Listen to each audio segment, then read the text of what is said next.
There's a reason that in Robertson County, Tennessee, 12 of the wealthiest families changed their surnames between 1847 and 1860. For over 20 years, 12 families who had controlled the county's courts, banks, and land suddenly wanted nothing to do with their own names. They scattered across 4 states, some moving as far as Texas and Missouri, desperate to escape something that had happened in the autumn of 1847. What they were running from wasn't a plague, wasn't a war, wasn't a financial collapse. It was a woman. Her name was Eliza Harwell, and she was born with one blue eye and one brown eye. A condition so unusual that in 1824, people believed it meant she could see things others couldn't. But what destroyed those 12 families had nothing to do with superstition. It had everything to do with what Eliza actually witnessed over 23 years. What she understood about how power really worked in Tennessee and what she did with that knowledge when she finally got the chance. They called it a curse. The newspapers called it the Springfield Scandal. Before we continue with how one woman brought down 12 of the most powerful men in Middle Tennessee, I need to ask you something. Where are you watching from? Drop your state or city in the comments below. And if you want more dark stories from American history that sound impossible but actually happened, subscribe and hit that notification bell. You're going to want to hear every detail of this. What makes this story so disturbing isn't that Eliza Harwell had any special power. It's that she had something these men never expected an enslaved woman to have. Access to their secrets. The intelligence to understand what those secrets meant and eventually the opportunity to speak. Robertson County, Tennessee in 1824 was a landscape of contradictions. The tobacco field stretched green and profitable under summer suns while the Cumberland River wound through valleys where Cherokee families had lived for generations before being pushed westward. The county seat of Springfield had grown prosperous. On the backs of forced labor. Its courthouse and merchants' homes spoke to wealth built on human suffering that polite society preferred not to examine too closely. The soil was rich, the growing season favorable, and by the 1820s, Robertson County had established itself as one of the more prosperous agricultural regions in Middle Tennessee. Tobacco was king, but cotton was gaining ground. And the men who controlled the land controlled everything else. The courts, the banks, the political offices, the future itself. The Harwell plantation sat on 800 acres of prime bottomland managed by Colonel James Harwell, a man whose reputation balanced precariously between respected landowner and something darker whispered about in quarters where enslaved people gathered after the work bells fell silent. Harwell had inherited the property from his father in 1819 and had spent 5 years expanding both his holdings and his influence. He served as a county magistrate, maintained friendships with Tennessee's political elite, and hosted gatherings where deals were made that never appeared in official records. The plantation itself was impressive by regional standards. The main house was a 2-story structure of brick and timber with a wide porch that caught the evening breeze. Behind it stretched the working heart of the operation, the tobacco barns, the curing sheds, the blacksmith's forge, the weaving house, and the 2 rows of cabins where the enslaved population lived. In 1824, 73 people worked the Harwell land. Their labor generated wealth that flowed upward to the big house and outward to the banks and merchants of Springfield. On a March morning in 1824, a child was born in a cabin row behind the main house. The midwife, an elderly woman named Ruth who had delivered 3 generations of babies, both enslaved and free, had seen many things in her 70 years. She'd seen breech births and twins, stillbirths and miracles, children who came into the world screaming and children who arrived silent as snowfall. But she'd never seen eyes like the ones that looked up at her from the infant girl child she placed in her mother's arms. One eye was a pale gray blue, luminous as a winter sky reflected in water. The other was deep brown, almost black in certain lights. The condition had a medical name, Heterochromia iridis, though few in Robertson County would have known the term. What they knew were the stories, the superstitions, the fearful certainty that such a mark meant something. Ruth held her tongue for a moment, then spoke carefully. "Child got different eyes," she said, her voice neutral.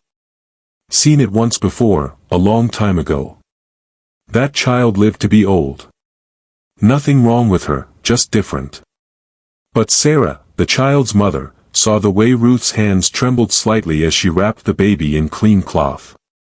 She saw the flicker of uncertainty in the old woman's face, the quick glance toward the door as if checking who might be listening. Sarah was 24 years old, had survived the Middle Passage as a child, and had learned to read the subtle languages of fear and danger that governed plantation life.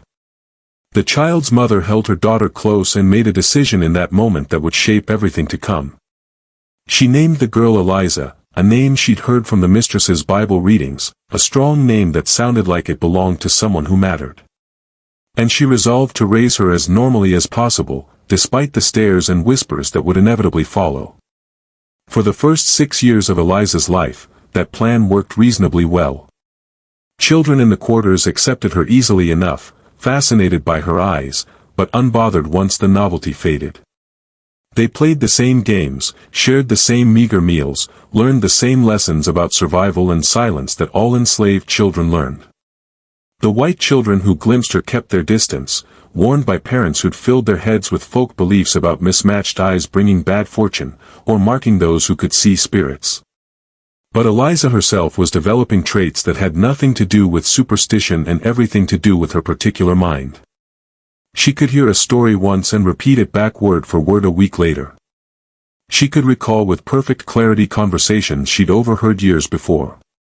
She noticed patterns that others missed, remembered faces and names and connections with an accuracy that was at first merely impressive to those who noticed. Her mother, Sarah, recognized it early. By age 4, Eliza could recite entire songs after hearing them once.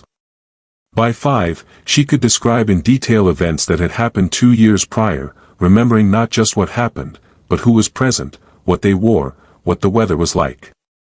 By 6, she'd begun to understand that this gift made her different in ways that went beyond her unusual eyes. As she grew older, it became something else entirely. The summer of 1830 brought a drought that left the tobacco yellowing in the fields and tempers running short across Robertson County. The Cumberland River dropped to levels that exposed rocks and sandbars that hadn't been visible in living memory. Crops struggled. Enslaved people worked longer hours trying to save what could be saved, hauling water from increasingly distant sources while the sun beat down, merciless and unrelenting. Eliza was 6 years old, recently assigned to work in the main house under the supervision of Martha, the head housekeeper who had served the Harwell family for 30 years. Martha was a woman of quiet authority, respected by both the enslaved community and the white family she served. She had learned to navigate the impossible terrain of plantation life, understanding when to speak and when to remain silent, when to push back and when to submit, surviving through a combination of intelligence, diplomacy, and carefully cultivated usefulness.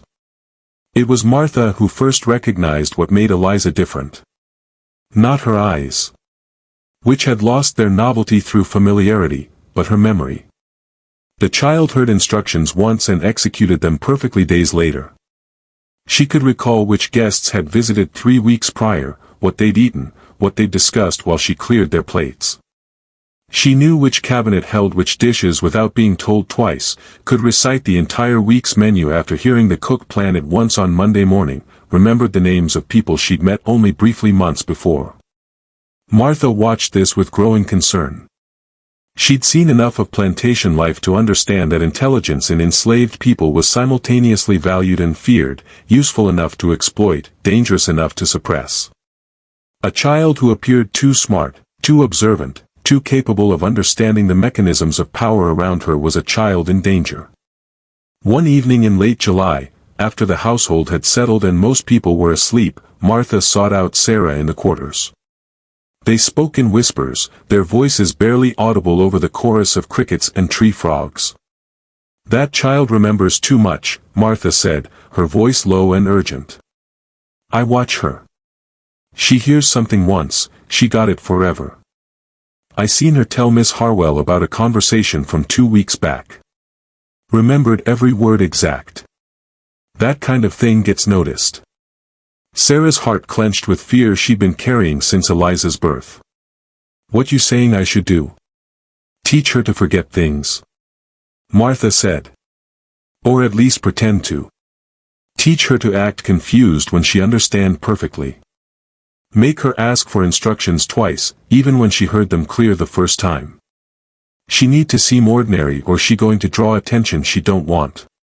Sarah understood immediately. An enslaved person who appeared too intelligent, too observant, was a threat to the system that required them to be seen as inferior, as naturally suited to servitude, as incapable of the higher reasoning that justified their bondage. Intelligence had to be hidden, dulled, made invisible. She began teaching Eliza the difficult art of appearing less capable than she was. It was a bitter lesson, training her daughter to diminish herself, but Sarah knew it might save her life. But some things couldn't be hidden, and some things once seen couldn't be unseen. On an August evening, when the heat sat thick as wet wool over the plantation, Colonel Harwell hosted a dinner for 11 of his associates.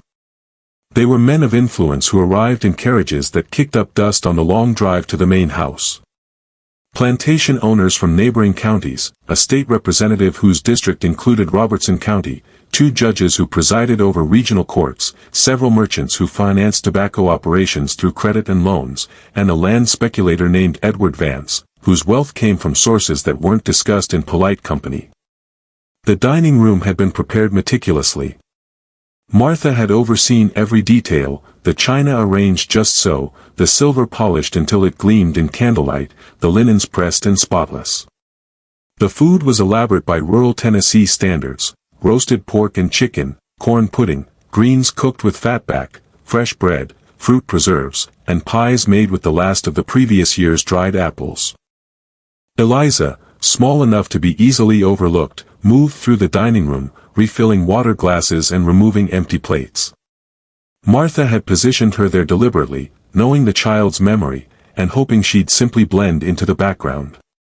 The men had been drinking heavily, bourbon flowing freely as the evening progressed, their voices growing louder, their words less guarded with each passing hour.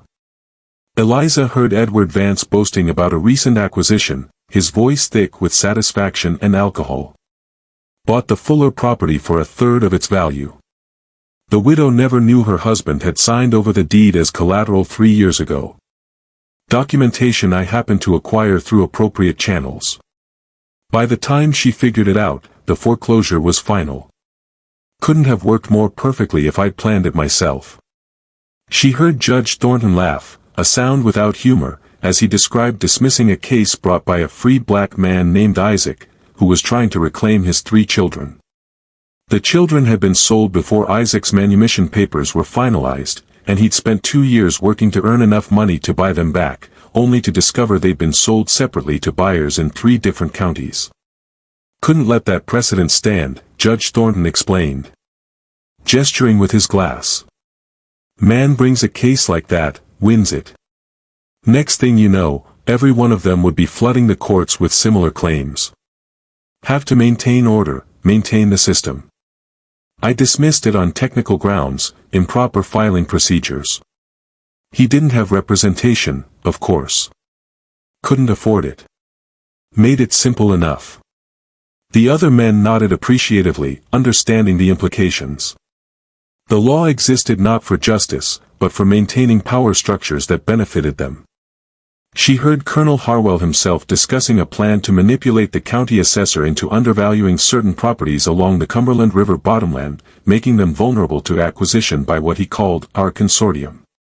The plan involved a complex scheme of coordinated lowball offers, manufactured debts, and strategic foreclosures that would transfer prime farmland from struggling small farmers to the men in this room. And she heard something else, something that made her pause with a water pitcher frozen in her small hands, her heart suddenly loud in her ears. The men were discussing a woman named Grace Thornhill, a free woman of color who owned 40 acres of prime farmland just outside Springfield.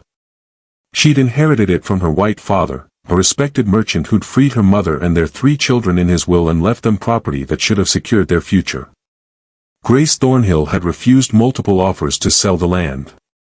She'd built a successful small farm operation, growing vegetables and raising chickens, supplying Springfield's market with produce that was known for its quality.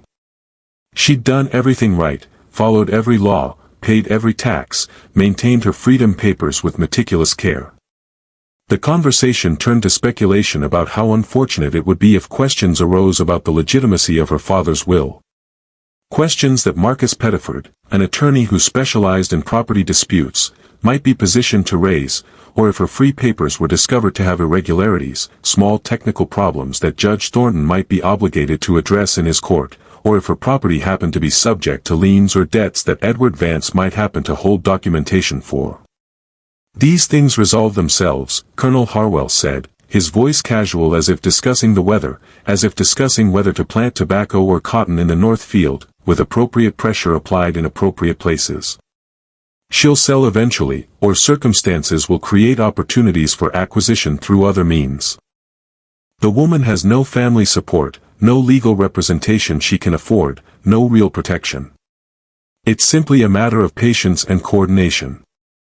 The other men murmured agreement, already moving on to discuss other business, other opportunities for profitable coordination. Eliza stood motionless, the heavy pitcher still in her hands, watching these men who held the power of life and death, prosperity and ruin over everyone in Robertson County.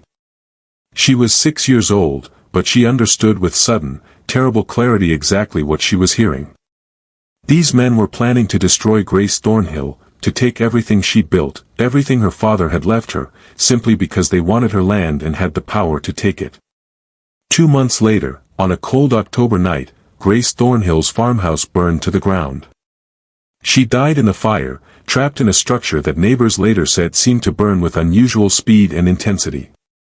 Her land was sold at auction 3 weeks after her death to pay debts that appeared in court records with remarkable speed. Debts documented with papers that Marcus Pettiford filed and Judge Thornton validated without question. Edward Vance purchased the property for less than half its actual value.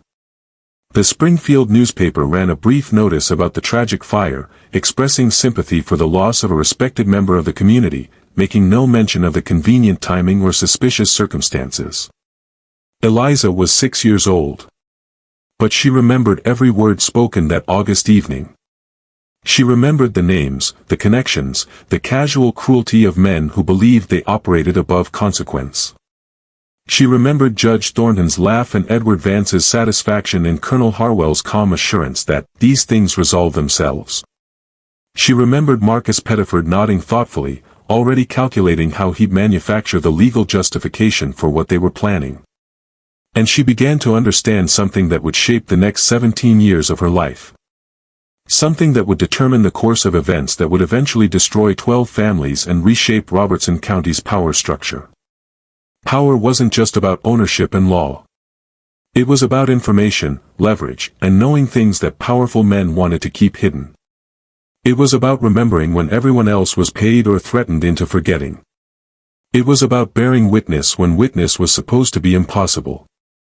Eliza Harwell, at 6 years old, had become an unintentional archive of corruption. And though she didn't yet know what to do with that knowledge, she knew with perfect certainty that someday it would matter. Someday these men who spoke so freely in her presence would regret their assumption that enslaved people were no more capable of meaningful memory than the furniture they moved around. Someday she would speak, and when she did, everything these men had built would burn. Not with fire like Grace Thornhill's farmhouse, but with something far more destructive. The truth from 1830 to 1838, Eliza Harwell grew from a child into a young woman, and her memory became something that concerned those who noticed it.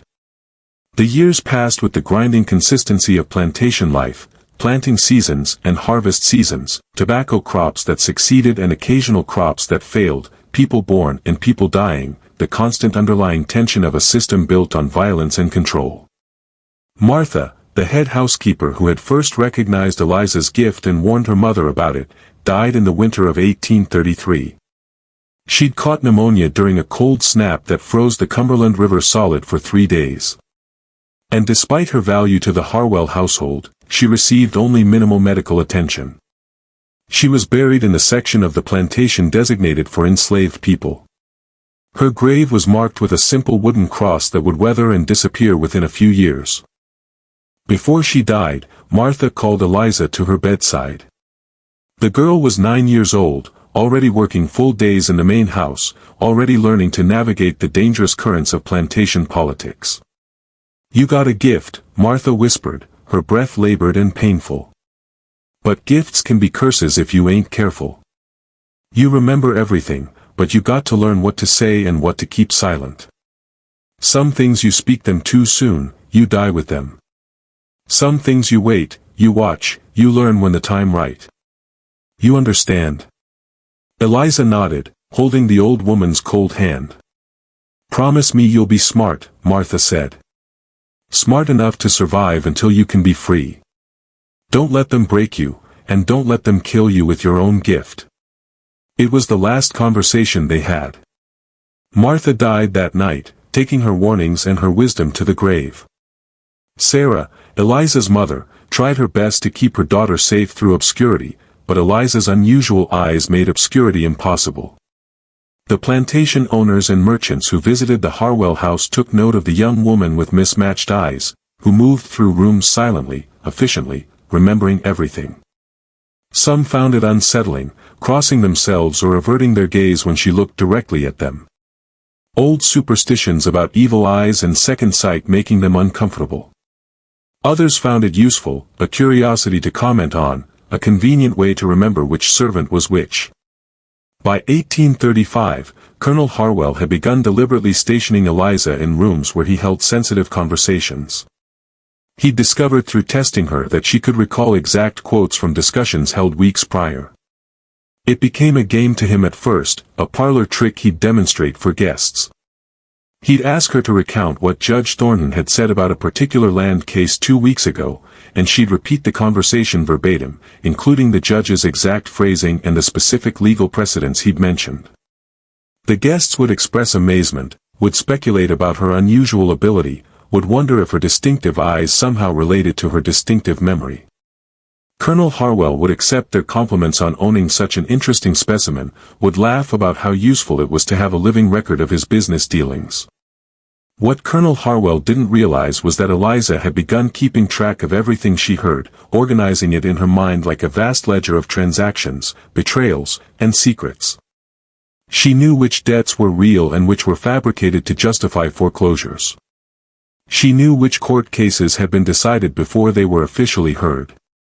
Judges receiving instructions from the men who controlled Robertson County's economy.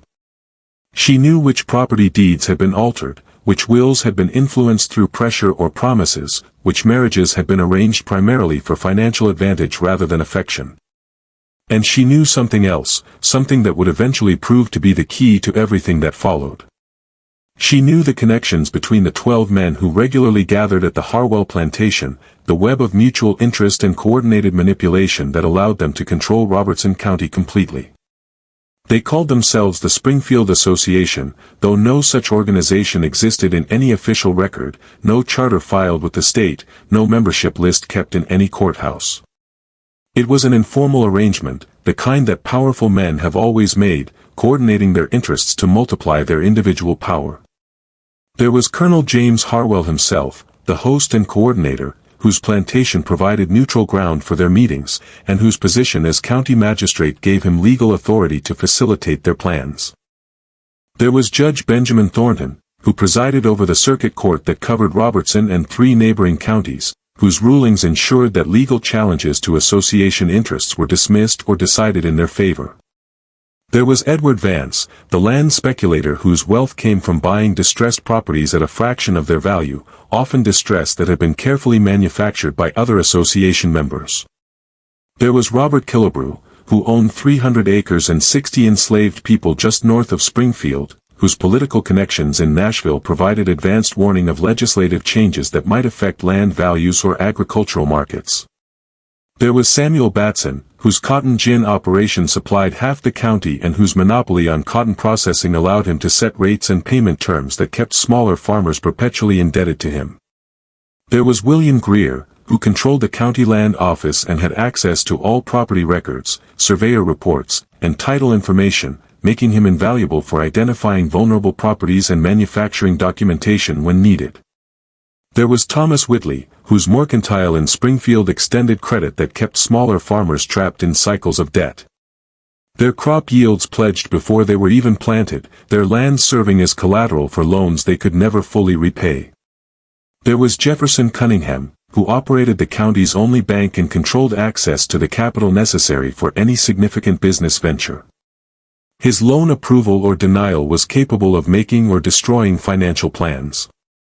There was Henry Cartwright, who owned the largest tobacco warehouse in Robertson County, where farmers brought their crops for storage and sale, where his control of grading and pricing could dramatically affect a farmer's annual income. There was Daniel Yeatman, whose family had held political office for 3 generations, currently serving in the state legislature, providing the association with influence in Nashville and advanced knowledge of upcoming legislation or political appointments. There was Marcus Pettiford, whose legal practice specialized in property disputes, contract law, and estate settlements, capable of creating legal complications or resolving them depending on who he was working for. And there was Alexander Darden, who managed the slave auction house in Springfield where human beings were bought and sold, where families were separated and lives were reduced to inventory, where the association members could coordinate purchases to suppress competition and control prices. These 12 men controlled Robertson County's economy and legal system through careful coordination and mutual support. They enriched each other through shared information and coordinated action. They destroyed anyone who threatened their interests using courts and contracts and carefully applied pressure rather than violence, though violence was available when necessary, applied through intermediaries who couldn't be connected back to them. They did all of this while maintaining reputations as respectable citizens, church deacons, family men who attended Sunday services, and contributed to local charities, and spoke eloquently about honor and tradition and the proper ordering of society. Eliza knew all of this because she'd heard them plan it, celebrate it, refine their methods over hundreds of conversations they'd held in the belief that enslaved people in the room were no more capable of meaningful memory or understanding than the furniture they arranged or the food they served. In 1838, something changed in Colonel Harwell's utilization of Eliza's abilities. Whether out of arrogance or genuine curiosity or simply increasing confidence in her usefulness, he began asking her more direct questions about what she'd heard. At first, they were simple tests, verification of details he already knew, but wanted confirmed. Then they became something else entirely. He wanted her to tell him exactly what Robert Killebrew had said about a boundary dispute with a neighboring property owner, word for word, so he could understand Killebrew's actual position versus what he'd claimed publicly. He wanted to know exactly how much money Thomas Whitley had mentioned lending to a particular farmer because the numbers Whitley was reporting to the association didn't match with what he'd said in casual conversation. He wanted her to recall exactly which properties Edward Vance had expressed interest in acquiring during various discussions so he could potentially acquire them first or partner with Vance on more favorable terms. Colonel Harwell, in other words, was using Eliza's memory to gain advantage over his own associates. The association was built on mutual benefit, but Harwell had begun to see opportunities to benefit slightly more than the others, to position himself as first among equals, to consolidate his position as the central coordinator whose information access made him indispensable. And Eliza realized that her unusual gift had given her something unprecedented in her powerless position, value beyond her labor. She began to understand that information was a form of power that could perhaps be turned into something else. Something like leverage, something eventually like freedom. Freedom was a word that enslaved people learned to say only in their minds. A hope that burned quietly in the chest where white people couldn't see it, nurtured in private moments and protected through silence. But Eliza began to imagine a path toward it, one conversation at a time, one remembered secret at a time, one careful observation after another, building towards something she couldn't yet fully envision, but knew existed somewhere in the distance. What she didn't yet know was how high the cost would be, or how many people would be destroyed in the process, or that the destruction would include not just the 12 men of the Springfield Association, but their families, their descendants, their carefully constructed legacies that would be reduced to ash and scandal and names that people changed to escape from. The path to freedom, when you're starting from the bottom of a system designed to keep you there forever, requires a willingness to tear down the entire structure. And Eliza Harwell, though she couldn't have articulated it at 14 years old, was beginning to understand that tearing down structures was exactly what would be required. The year 1841 marked a turning point, though no one recognized it at the time. Colonel Harwell's health had begun to decline, a persistent cough that the county doctor attributed to years of tobacco dust and the humid Tennessee climate. The cough grew worse through the winter, accompanied by chest pains and difficulty breathing. By spring, it was clear that Colonel Harwell's time as head of the plantation and leader of the Springfield Association was coming to an end. His son, James Harwell, Jr., who had been studying law in Nashville for 3 years, returned home to prepare for eventually taking over the plantation. James Jr. was 26 years old, ambitious, and educated. But he possessed his father's hunger for power without his father's patience or caution. He'd grown up watching the association operate, understanding the mechanisms of control, but not fully appreciating the delicate balance required to maintain them. Eliza, now 17 years old, watched the younger Harwell with careful attention. She'd learned to read men's characters through observation, understanding their weaknesses and motivations through the unguarded moments when they thought no one important was watching. James Jr. was desperate to prove himself worthy of inheriting not just the plantation, but his father's position in the association. That desperation made him reckless. The younger Harwell began hosting more frequent gatherings, trying to establish himself as a worthy successor. The 12 men of the association attended these meetings with varying degrees of enthusiasm. Some, like Judge Thornton and Edward Vance, were supportive, seeing in James Jr. a continuation of profitable arrangements. Others, like Robert Killebrew and Jefferson Cunningham, were skeptical, questioning whether someone so young and untested could maintain the coordination and discretion that had made the association successful for nearly 2 decades. This meant more conversations for Eliza to overhear, more secrets to catalog in her perfect memory. But it also meant something more dangerous. James Jr. was beginning to discuss her, to talk about her unusual abilities in ways his father never had. The conversation that changed everything happened in the plantation office on a cold February evening in 1843. James Jr. had invited Edward Vance and Marcus Pettiford to discuss expansion of their operations. Colonel Harwell was bedridden upstairs, his cough so severe that he could barely speak, his authority already slipping away as death approached. "The girl's memory is remarkable," James Jr. said, gesturing toward Eliza, who stood in the corner of the room, ostensibly waiting to refill drinks, but actually listening to every word. "Better than any written record, because there's nothing to find, nothing to burn if questions arise. I've been thinking we could lease her services to other members when they need reliable record-keeping for transactions we can't commit to paper." Edward Vance, older and more cynical, shook his head slowly. "You're talking about teaching a slave to understand she has value beyond her labor. That's dangerous territory, James. Your father understood that. He used her, yes, but he never let her know she was valuable. Never gave her reason to think she had leverage." Marcus Pettiford, the attorney who had drafted countless fraudulent documents for the association, added quietly, "She already understands. Look at her eyes. She's listening to every word we're saying right now. She's been listening for years. The question isn't whether she understands her value. The question is what she plans to do with that knowledge." James Jr. laughed, a sound that carried more bravado than confidence. "She's property. Understanding doesn't change that. She can know she's valuable, can even know secrets that would damage us. But what can she do? Who would believe her testimony, who would give her a platform to speak? The system protects us completely." But Eliza had already learned something crucial from that conversation, something that Marcus Pettiford had inadvertently revealed through his concern. The Springfield Association feared written evidence of their dealings.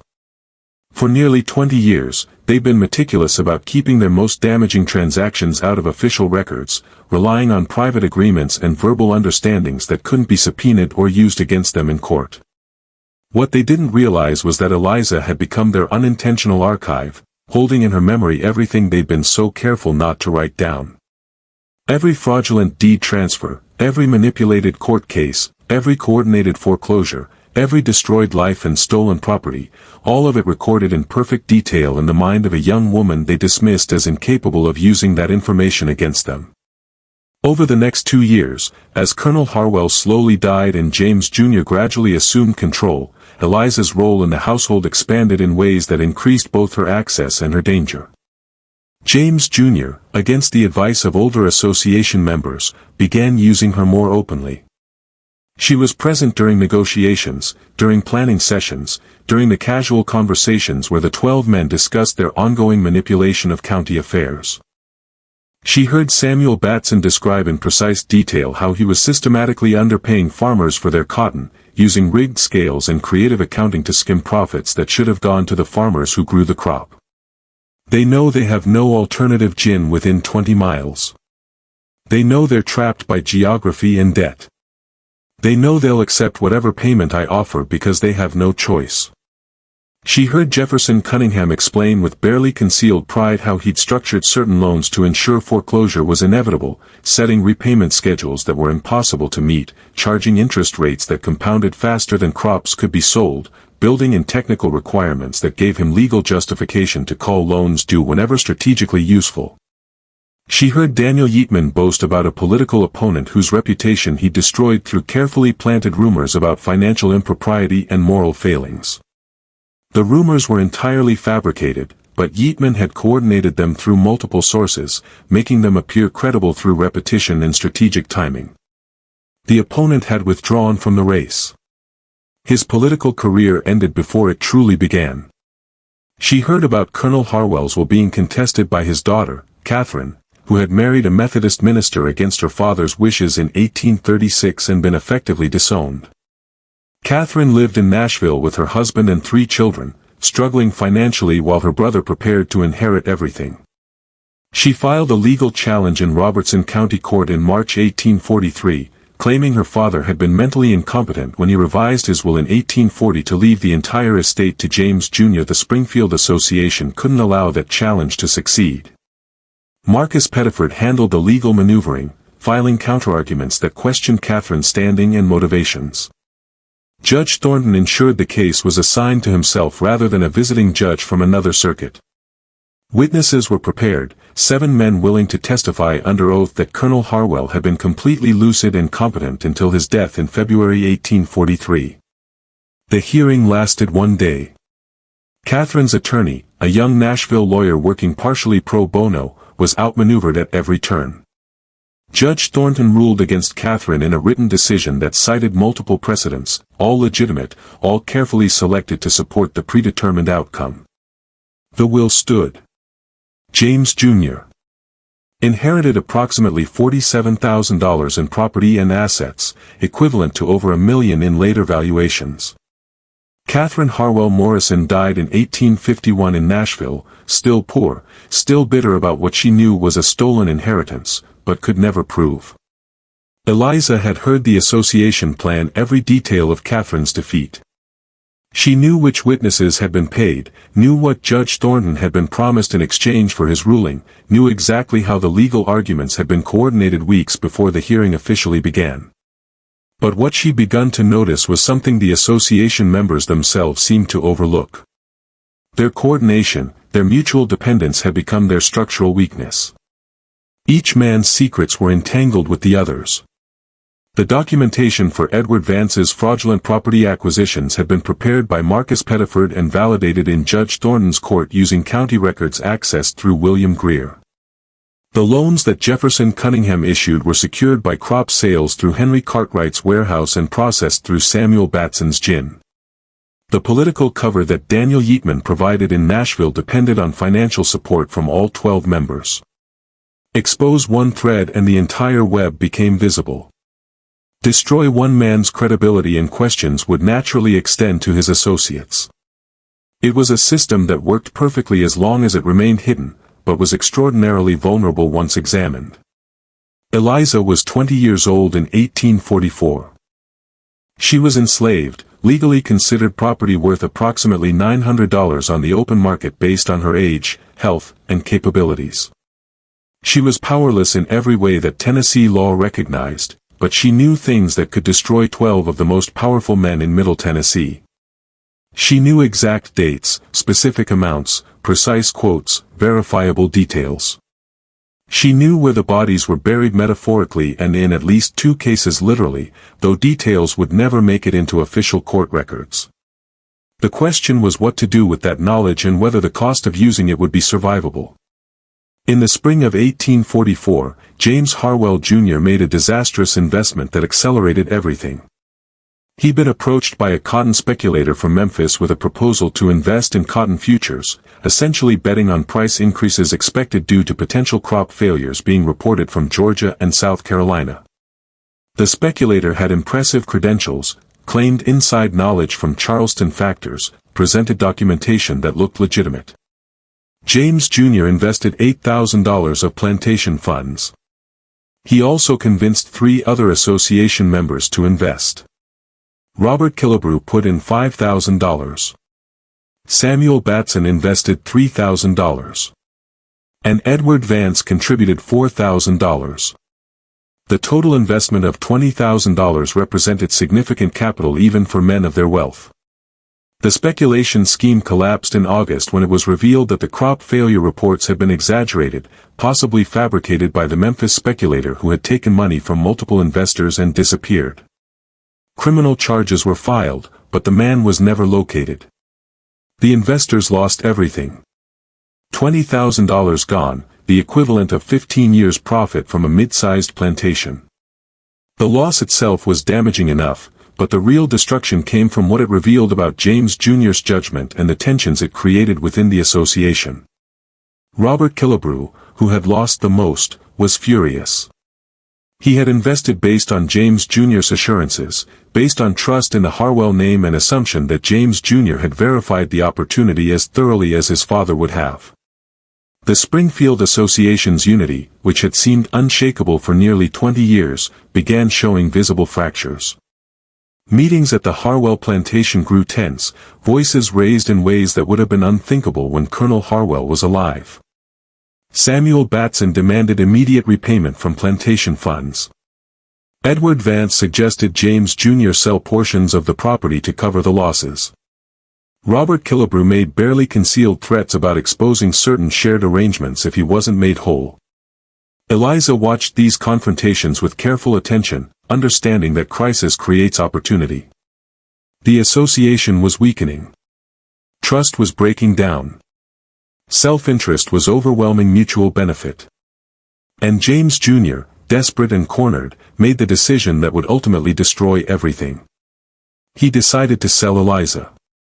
The decision came in October 1844 after a particularly heated association meeting where Robert Killebrew had explicitly stated that if James Jr.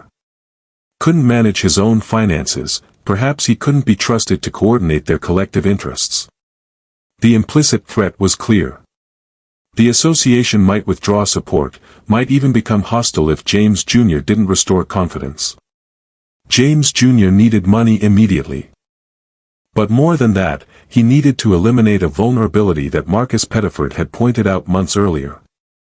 Eliza knew too much. She had been present for too many conversations, had heard too many details about operations that couldn't survive scrutiny. As long as she was in Robertson County, she was a potential threat. The solution was to sell her, not locally where buyers would know about her unusual memory and distinctive eyes, but south to Mississippi or Louisiana, to a market where she'd be just another young house servant, where her capabilities would go unrecognized, where she'd be absorbed into a large plantation operation and effectively disappear. James Jr. contacted a slave trader named William Hatcher, who operated between Nashville and Natchez. Hatcher agreed to transport Eliza south as part of a coffle scheduled to depart in mid-July 1845. The price agreed upon was $950, slightly above market rate, with Hatcher understanding that the sale needed to happen quietly without advertising or public auction. Eliza learned about the sale in November. She overheard James Jr. discussing it with Thomas Whitley, explaining his reasoning, the strategic value of removing a potential liability. The sale was 8 months away. She had that long to find an alternative. 8 months to somehow secure her freedom despite having no money, no legal standing, no obvious allies, and no realistic pathway under Tennessee law. The impossibility of the situation would have crushed most people. But Eliza had spent 20 years watching powerful men manipulate systems, exploit weaknesses, and achieve things that seemed impossible through careful planning and strategic leverage. She began planning with the same methodical attention that the Springfield Association applied to their schemes. First, she needed to learn to write. Reading had come naturally over years of proximity to books and documents in the Harwell house, but writing required practice, required materials, required privacy. She began using charcoal on wooden boards that could be wiped clean, practicing letter formation in the early morning hours before the household woke. She formed letters in dirt outside the cabins that could be smoothed away instantly. She traced words in ash on the hearthstones in the kitchen house, developing the fine motor control needed for legible handwriting. By March 1845, she could write clearly enough to compose a simple letter. Second, she needed an intermediary, someone with enough credibility and independence to potentially help her, someone who wasn't part of the Robertson County power structure that the association controlled. The opportunity arrived in late May when Reverend Thomas Walsh came to Springfield for a week of revival services. Walsh was a circuit preacher based in Nashville, known for passionate sermons about moral corruption and Christian duty. He had built a reputation across Middle Tennessee, drawing large crowds and making connections with politicians, journalists, and reformers in Nashville, who were increasingly critical of slavery and the political power of plantation owners. Walsh stayed, as such preachers customarily did, with prominent families who could afford to host him.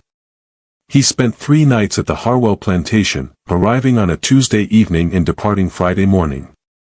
On Wednesday night, Eliza did something that required timing, nerve, and enormous risk. She had been assigned to prepare the guest room, which gave her legitimate access. While Walsh was at dinner, she entered his room and left a letter on his pillow, partially hidden under the coverlet, where he'd find it when retiring for the night. The letter was brief, and signed, written carefully. Sir, a Christian man who preaches against corruption might wish to know that great corruption exists in Robertson County involving theft of property, manipulation of courts, and destruction of innocent people. Detailed information is available from someone who has witnessed and can recount specific acts with complete accuracy. If you wish to learn more, walk past the large oak tree at the east property boundary at dawn Thursday. Come alone. This concerns matters of justice that may interest a man of God. Walsh found the letter that night. He read it by candlelight. His expression, according to what he later told others, was troubled and uncertain. Anonymous letters could be traps, could be tests of his character, could be attempts to embarrass him or create scandal. But he was also genuinely committed to justice, genuinely troubled by the corruption he had witnessed in Tennessee, and curious about what information might be available. At dawn on Thursday, he walked to the east boundary oak tree as if taking a morning constitutional. Eliza stepped out from behind the tree trunk. Walsh's first reaction was visible shock. Whatever he'd expected, it wasn't a 21-year-old enslaved woman with one blue eye and one brown eye looking at him with an intensity that made clear this was no prank or mistake. "You wrote the letter," he said quietly. "Yes, sir," Eliza replied. "I can write. I can read. And I can remember everything I've heard in this house for 15 years. Everything about 12 men who control this county through corruption, theft, and manipulation of courts. Everything with dates, names, amounts, specific details." Walsh stared at her. "That's an extraordinary claim." "Test me," Eliza said. "Your sermon Tuesday night, you preached from Matthew chapter 7 about false prophets and corrupt trees bearing corrupt fruit. You started by describing a thunderstorm you witnessed in Nashville that damaged a church steeple, using it as metaphor for God's judgment. You quoted Matthew 7 verses 17 to 20. You gave 4 specific examples of corruption: merchants using false weights, lenders charging illegal interest, judges taking bribes, and politicians selling offices. You closed by quoting Micah 6 verse 8 about doing justice, loving mercy, and walking humbly.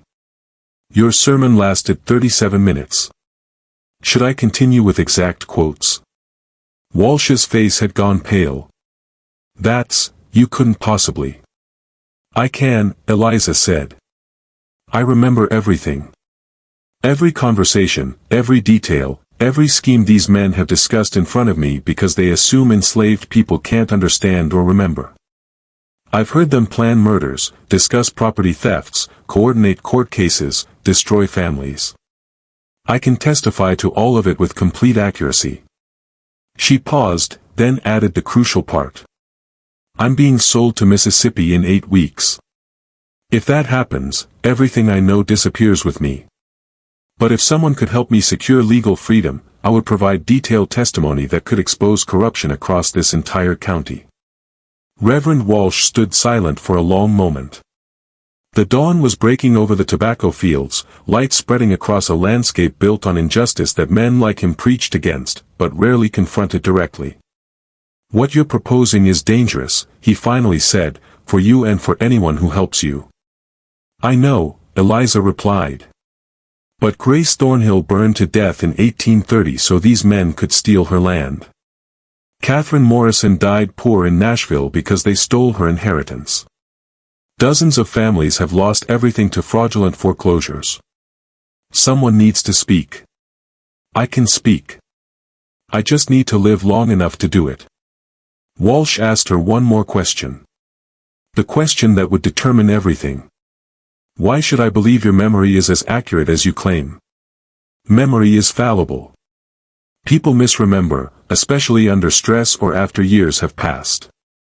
Eliza recited his entire Tuesday sermon word for word, including the biblical passages, the examples, the metaphors, the emphasis he placed on certain phrases, his exact closing prayer.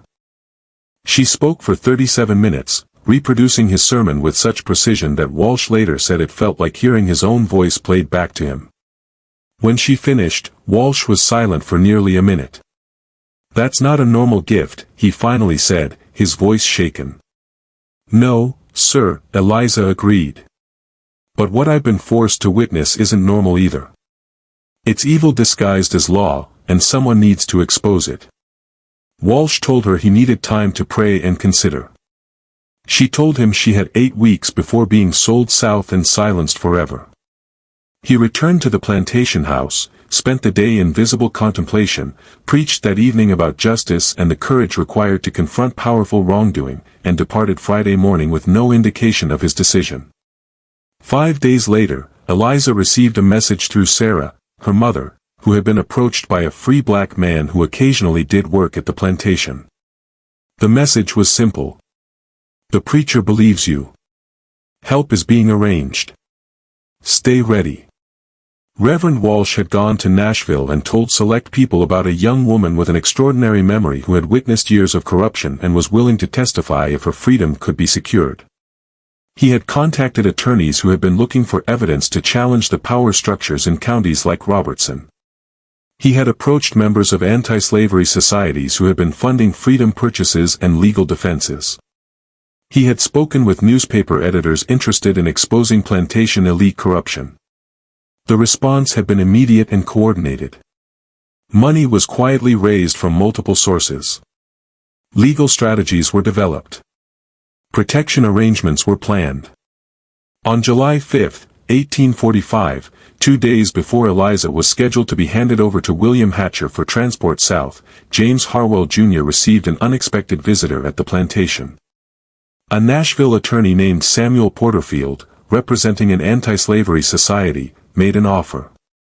$1,200 for Eliza's freedom, money to be paid immediately in cash, manumission papers to be processed through Davidson County courts rather than Robertson County to avoid complications. The offer was presented as simple Christian charity, a religious organization purchasing and freeing an enslaved person as an act of piety. Such transactions weren't uncommon in Tennessee during this period and were generally legal, though sometimes socially controversial.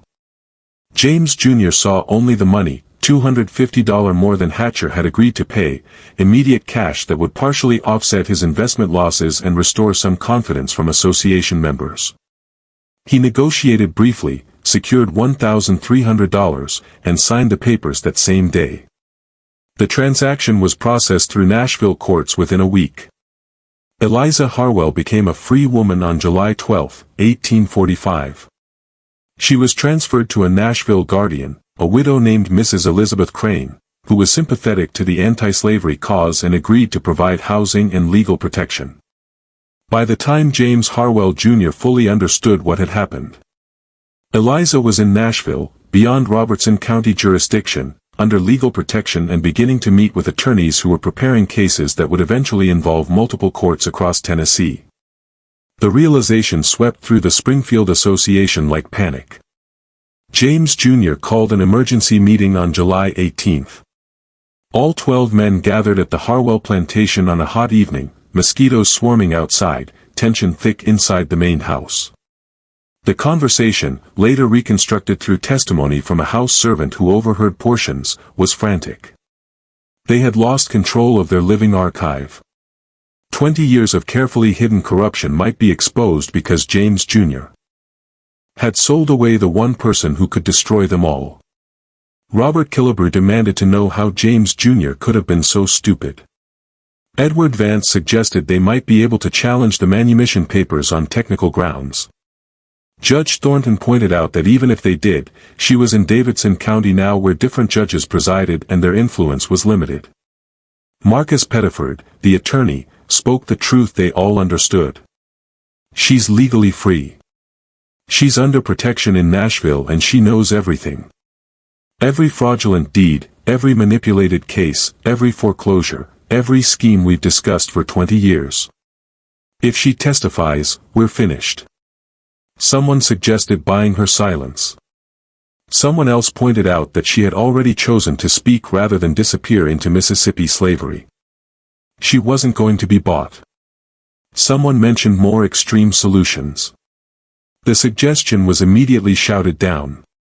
Violence against a legally free woman in Nashville under public protection would bring exactly the attention they needed to avoid. They were trapped. The system they had built to protect themselves. Legal manipulation, coordinated influence, careful avoidance of written evidence, had become their vulnerability. Because they had hidden everything, there were no official records they could point to as innocent explanations, because they had corrupted Robertson County's court so thoroughly, their claims of innocence wouldn't be credible anywhere else. James Harwell Jr. understood, perhaps for the first time in his privileged life, that he had made a catastrophic mistake born of arrogance and desperation. His face, according to the servant who witnessed it, had gone gray as ash. The question one of them asked, history doesn't record who, hung in the air like humidity. What do we do now? No one had an answer because there was no answer. They had operated above consequence for 20 years, and now consequence was coming for them with perfect memory and legal protection. The Springfield Association in that moment was already destroyed. They just didn't know it yet. What followed over the next 3 years became known in Tennessee legal circles as the Robertson County cases.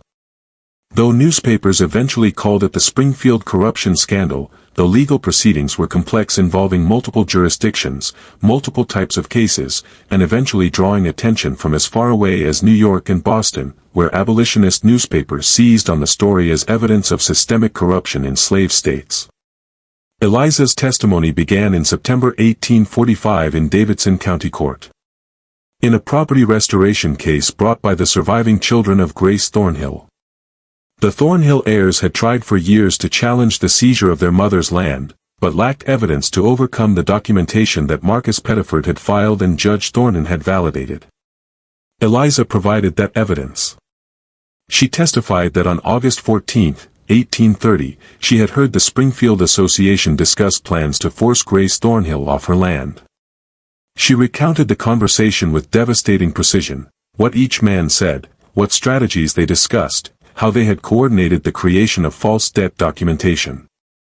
She described how Marcus Pettiford had explained his approach to manufacturing legal grounds for seizure, how Judge Thornton had assured the others he would validate the claim without scrutiny, how Edward Vance had already identified the property as desirable for acquisition.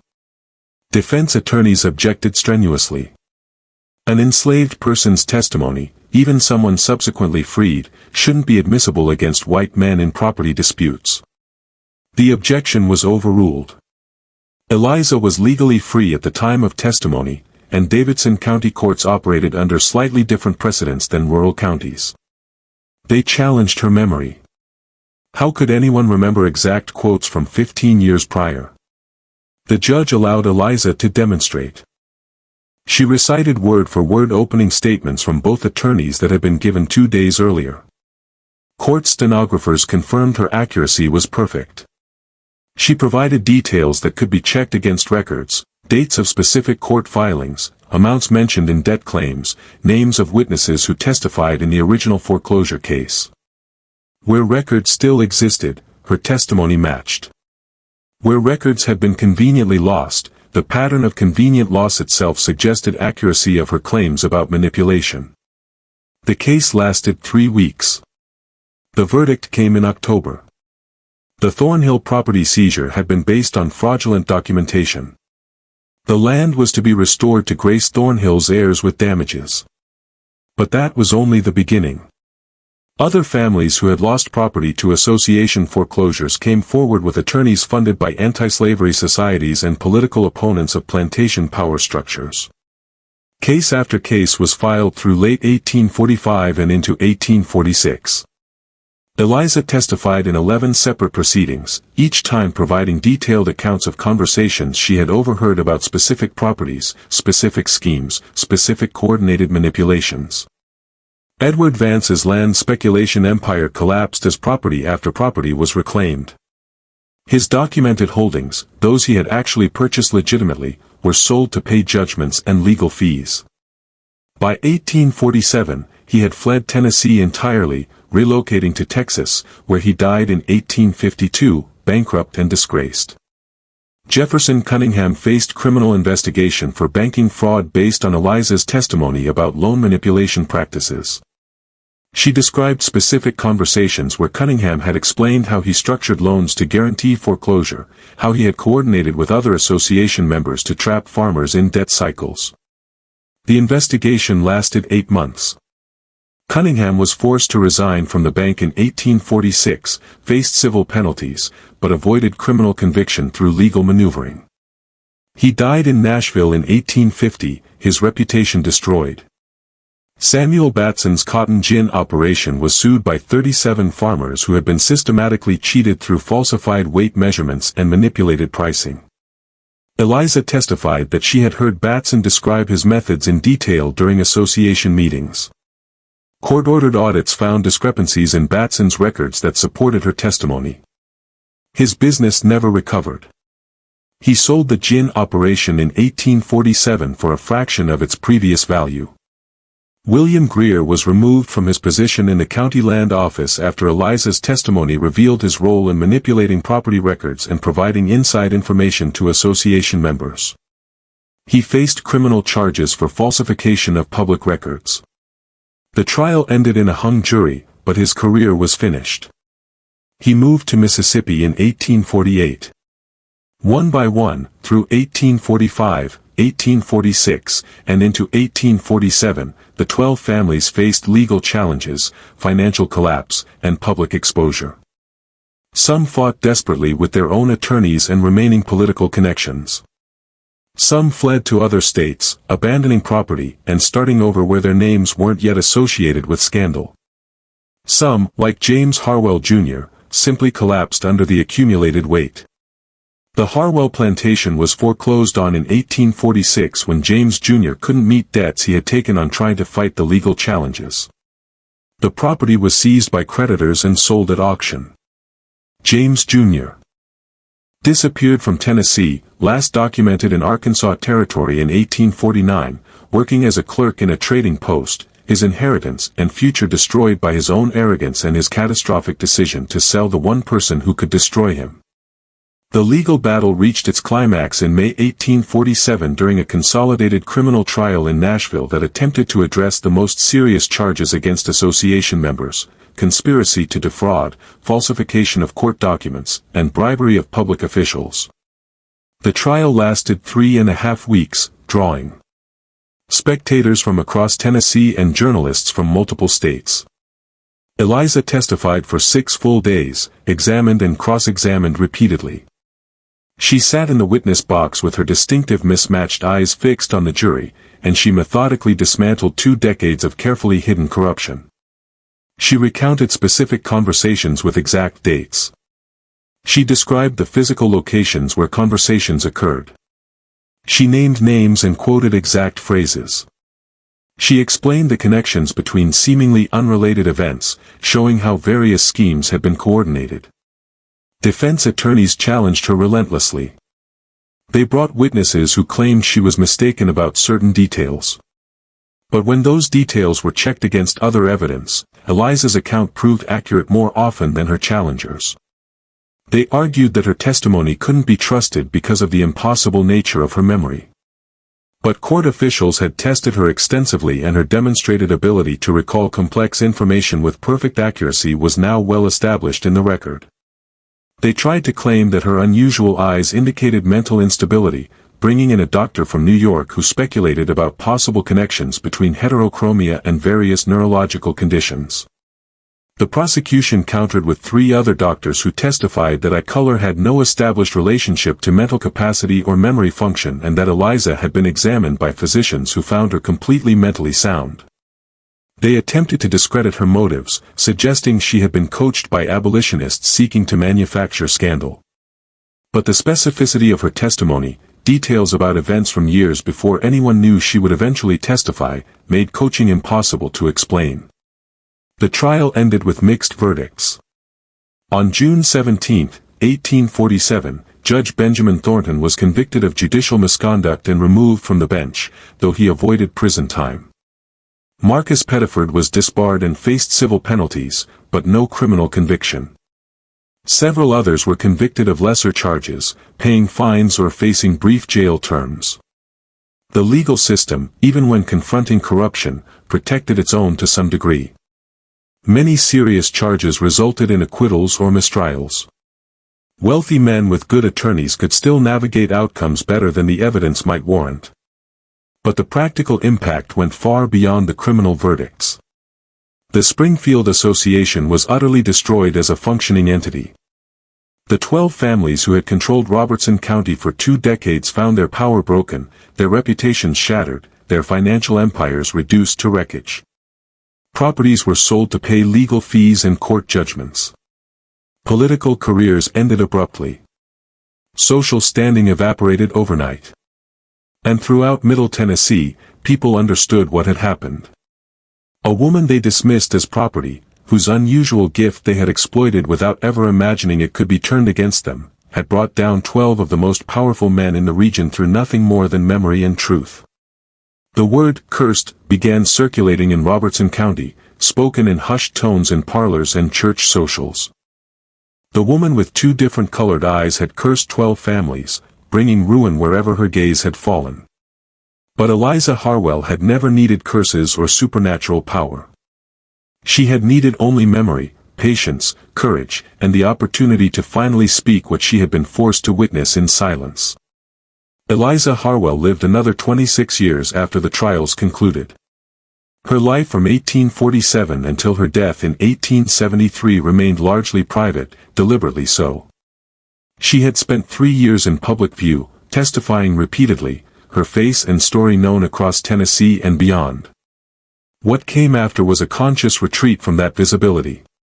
What is known comes from fragmentary records, census data, occasional mentions in Nashville newspapers, court documents from a few later cases, and oral history passed down through families, though those accounts are difficult to verify and often contradict each other.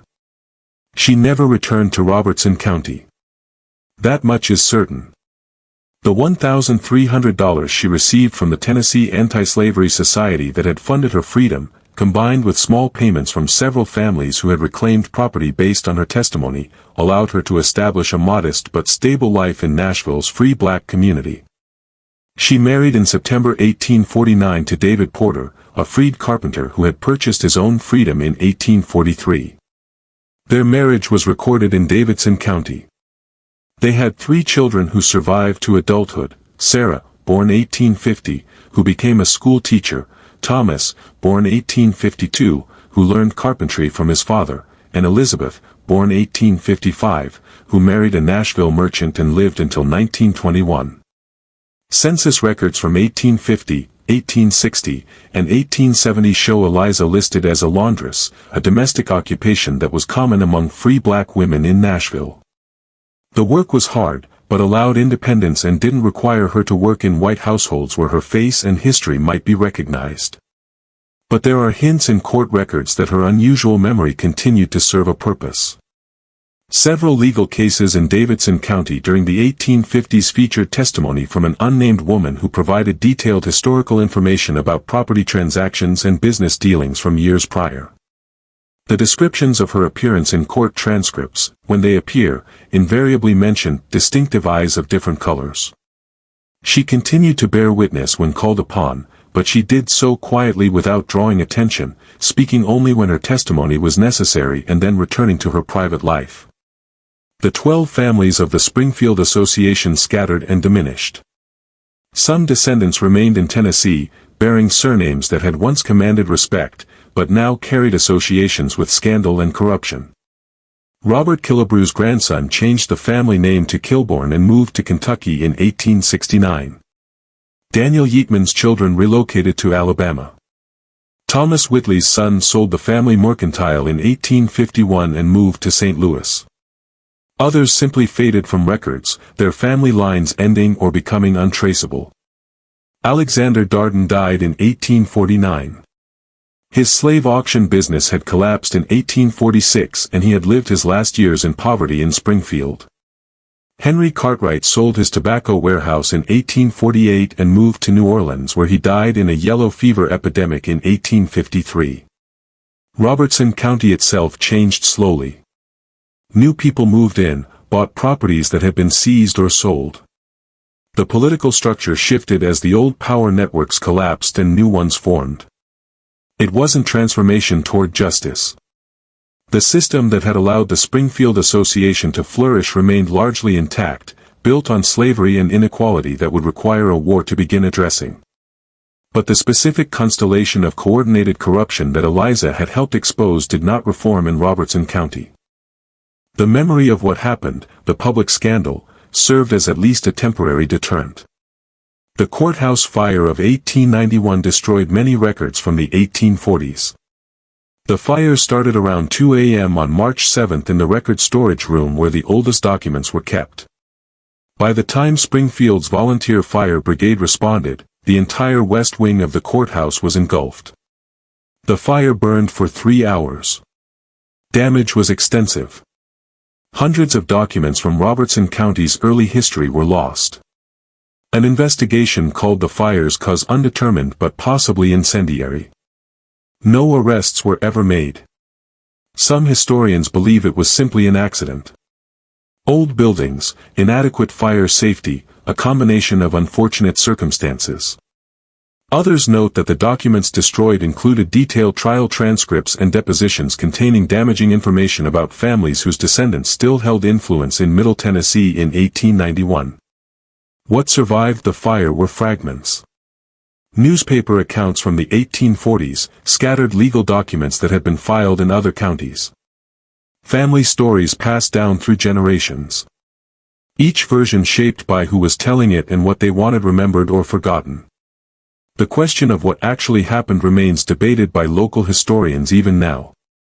Some claim the whole scandal was exaggerated, that Eliza's memory was unreliable, that she was manipulated by political enemies of the association who used her as a weapon in larger power struggles. Others point to the evidence. 12 prominent families experienced simultaneous collapse following testimony that proved accurate enough to convince multiple courts and juries in an era when the legal system was overwhelmingly biased in favor of white male property owners. The pattern suggests the testimony was credible, the corruption real, the destruction earned. Eliza herself left no written memoir, no personal account of her experiences. Whether by choice or necessity, whether she was protecting herself or simply wanted to move forward rather than look back, no one can say with certainty. She died in Nashville on August 14, 1873, at the age of 49. Her death certificate, still preserved in Davidson County records, lists the cause as pneumonia. She was buried in what was then called the city cemetery's colored section, in a grave that was marked with a simple wooden cross bearing her name and dates. The cemetery expanded and changed over the decades. Buildings were constructed over portions of it in the 1890s. Markers weathered and disappeared. By the 1920s, Eliza's grave location was no longer identifiable with certainty. No monument marks where she lies. No historical marker in Robertson County mentions her name. The plantation where she spent the first 21 years of her life was subdivided and sold through the 1850s and 1860s. Its buildings eventually demolished, its land converted to smaller farms and eventually residential development. But in the hidden corners of Middle Tennessee history, in the gaps between official narratives and sanitized accounts, the story persists. 12 families brought to ruin.